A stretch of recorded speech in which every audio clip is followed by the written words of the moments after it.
What's going on, you guys? I hope you're having a great day today. We got the 2024 Mustang GT. Listen to this.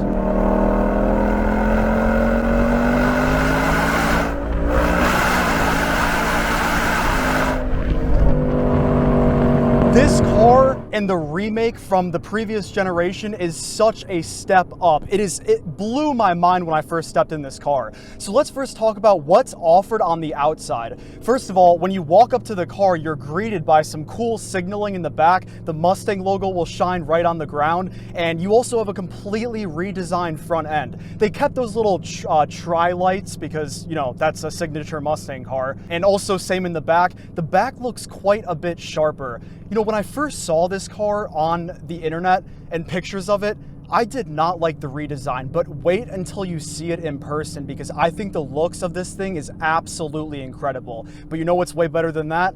The performance. Under this hood, you get a 480 horsepower naturally aspirated V8, and it sounds amazing. Instead of me talking about how it sounds, let me just give you guys this.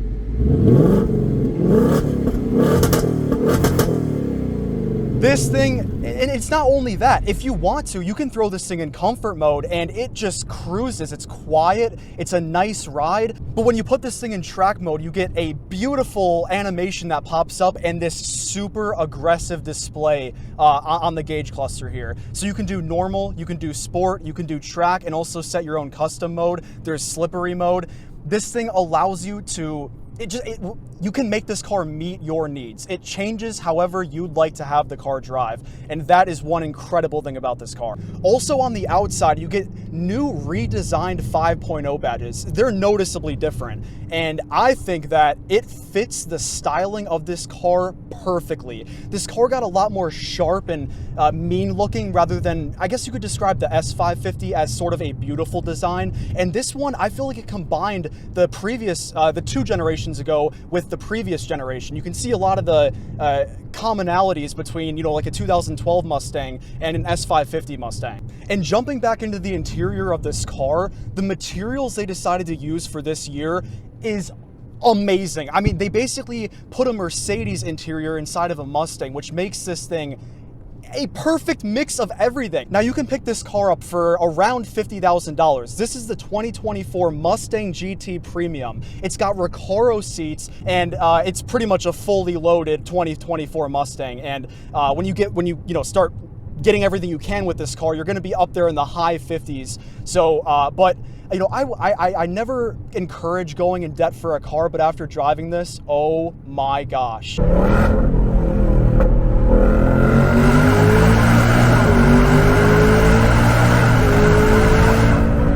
I'm gonna have to do it. In the back, this car has a beautiful spoiler to help with extra downforce, and I just think it really completes the design of this car. There's a lot of sharp turns in the design and the bodywork, and the wing really just adds to it. Now on the inside, you get two screens. One is for all your gauge clusters, speed information, all that, and on the right, you have all of your vehicle information. So in there are several features that just make this car feel so special and cool. For example, it has valet mode, because when you're balling like this, you're gonna pull up to a 5-star restaurant and have someone park your car for you, obviously. Also, this car comes factory with ambient lighting. So you get footwell ambient lighting, you get in your door handles ambient lighting, and you can adjust the color inside of the screen.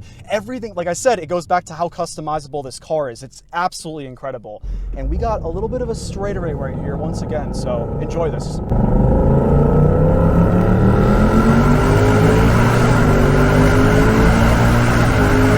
Wow. The best way I can describe this car is it just sings to you. It literally sings. It's a choir. Who needs to go to a church or some other place to listen to a band when you just hop in this thing, put it in track mode, listen to that exhaust. Now to move on to something that I don't like that much about this car, this is my own opinion, you guys may think totally differently, but the trunk lid, it's the same color as the car. And maybe it's because I'm so used to seeing the trunk lid kind of break up the color of the car, but on this one, it is the same. And so it's just a consistent flow along the entire car. And it's growing on me, but when I first saw it, I did not like that. But who cares about the things you don't like when, well, you have this.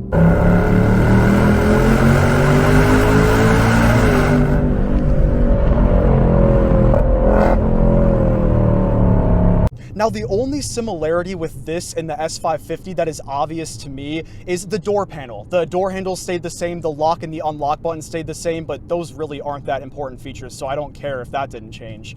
Also, it's obvious that, you can tell this is still a Mustang from the exterior design. And in the screen to the right of us, we have some similarities with the S550. So there's performance timers, 0 to 60, 0 to 100, quarter mile, all that. There's also a G-force meter, and that was used in the previous generation. However, it was in a tiny little screen in your gauge cluster, but now you have this huge iPad, which again, I see those in Mercedes, that those are used often in that car. So it's very nice to see it in this, because Mustangs are known for lacking on the interior, but still having great performance. Now you get a beautiful interior, high quality materials, and you still have the performance, and it's better performance than any of the other previous generations too. All right, guys, I know you want to see this. Let's launch this thing.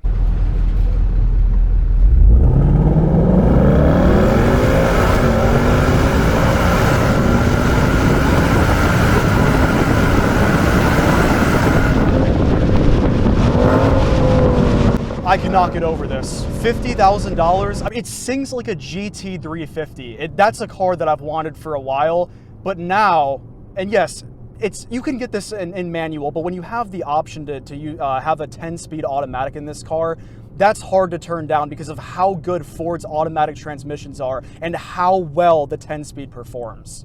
And in the rear, this car has Pirellis, 275s in the back, and is also equipped with Brembo brakes. And you guys could probably see, you can stop fast, and that allows you to push the car because, well, braking is probably more important than how fast you can go. Now let's talk about a couple very, very unique features that this car has. Number one, it has a drift lever. This is an actual drift car, and if you go into the infotainment system, if you click the little information button on the drift option, it tells you. This thing is meant to drift if you pull that lever. Now, another negative about this car is, unfortunately, the back seats are tiny, tiny. It feels like they got smaller from the previous generation, but you don't get this car for back seats. I mean, come on. If anything, you have a daily driver and you have this when you want to have a lot of fun, and you can just use that for storage. In the trunk, on the previous generation, the trunk space was very spacious, and it has stayed that way in this one. You can fit a suitcase in there, plenty of stuff, and that is no problem. And in the front of this car, you get a big, big hood vent right in the middle of the hood. And yes, it's functional.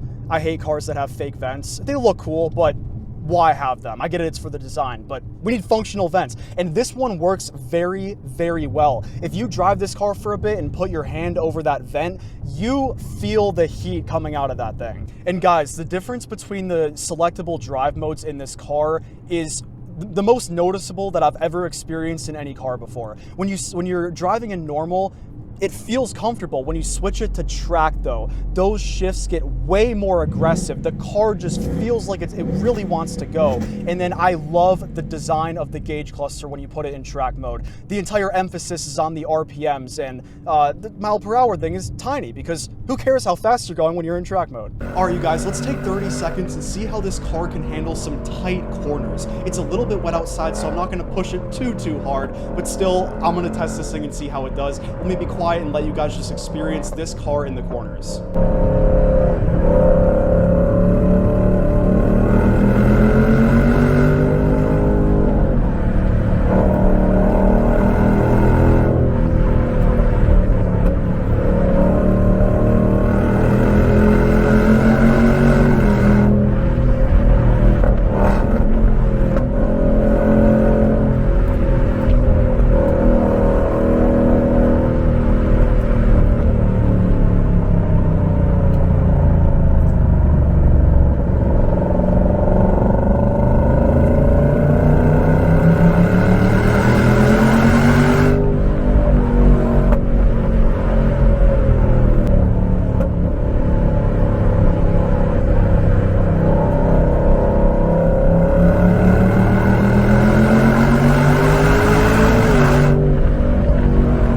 So what do you guys think of this car? Is it worth $50,000? If I have to give you my opinion, I'm gonna say absolutely yes. I have driven a lot of cars and this one tops almost everything. So I appreciate you guys for watching. Again, if you wanna see more content like this, make sure you guys stick around, subscribe, notification bell, you already know the deal. And let me know in the comments if you think this is worth 50K. Thank you so much for watching, and I'll see you in the next one. Peace.